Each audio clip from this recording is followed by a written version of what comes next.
Halo warga Jakarta, bersama saya Aulia Sarvina. Berita Jakarta hari ini 22 Januari 2025 akan menampilkan berita pilihan dan informasi terbaru untuk Anda. Warga Jakarta, sebelum kita ke berita utama berita Jakarta hari ini, dari meja redaksi telah kami siapkan 3 berita pilihan dari website beritajakarta.id berikut ini. Informasi pertama, dengan integrasi data kependudukan retribusi daerah serta tata ruang dan informasi geospasial di Provinsi DKI Jakarta, penerbitan perizinan pembangunan dan gedung atau PGB kini hanya butuh waktu 17 menit.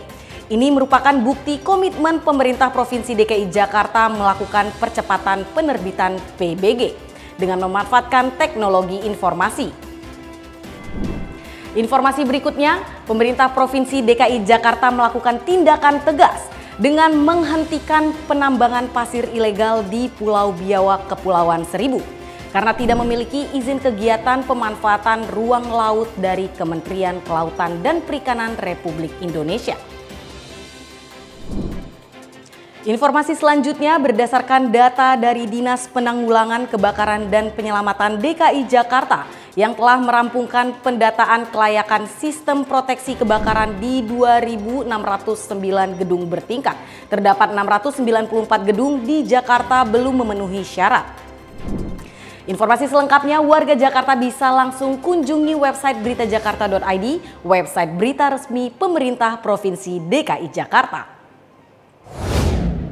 Kita beralih ke berita pertama berita Jakarta hari ini.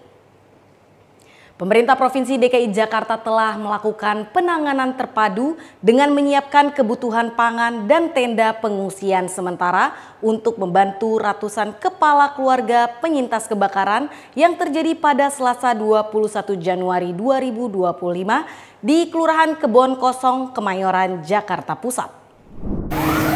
Gang Laral belakang Polres Jakarta Pusat, Kebon Kosong.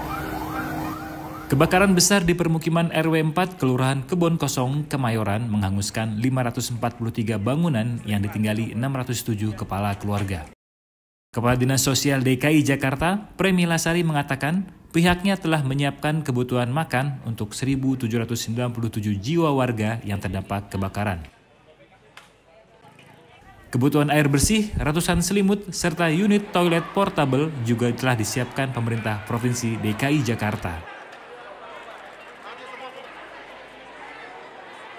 Tadi malam pukul 2 pagi telah terjadi bencana kebakaran dengan jumlah bangunan 543 buah, kemudian jumlah KK terdampak 607 KK dan jumlah jiwa 1.797 jiwa. Nah, tentunya pemerintah Provinsi DKI Jakarta dan Dinas Sosial memberikan bantuan berupa makan dan sibok tadi sudah kita buat makan siang, dan tadi dari makan pagi juga makanan siap saji sudah disiapkan oleh BPBD pemerintah Provinsi DKI Jakarta, dan juga tentu ini melibatkan aparat TNI Polri gitu ya. Tidak hanya dari Dinas Sosial, seluruh dinas dan pihak terkait juga turun langsung agar penanganan penyintas kebakaran terlaksana dengan baik. Saat ini sebanyak 13 tenda pengungsian dari Dinas Sosial, BPBD DKI Jakarta, TNI dan Polri telah ditempati oleh para penyintas. Kita ke berita selanjutnya. Dinas Ketahanan Pangan, Kelautan dan Pertanian DKI Jakarta bersama tim penggerak PKK DKI Jakarta meluncurkan program tanam serentak. Ini merupakan upaya untuk menciptakan swasembada pangan dan ketahanan pangan masyarakat sebagai salah satu program Asta Cipta dari pemerintah pusat.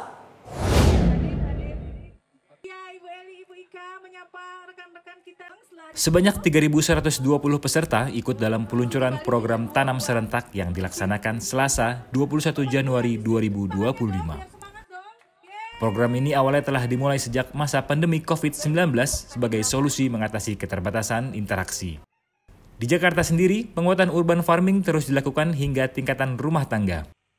Komoditi sayur dan buah menjadi yang utama ditanam masyarakat dalam program ini.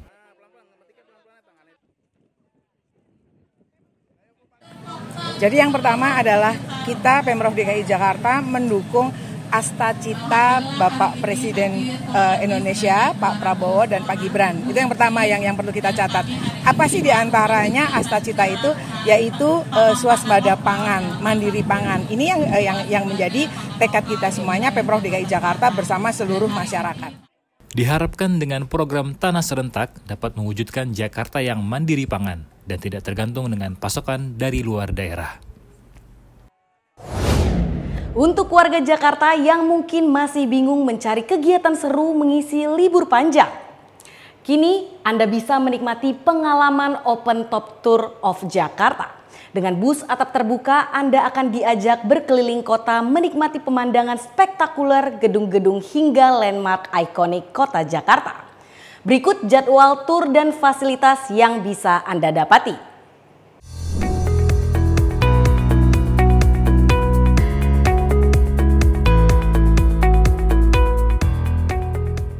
Untuk Anda yang tertarik, ini langkah pembelian tiketnya.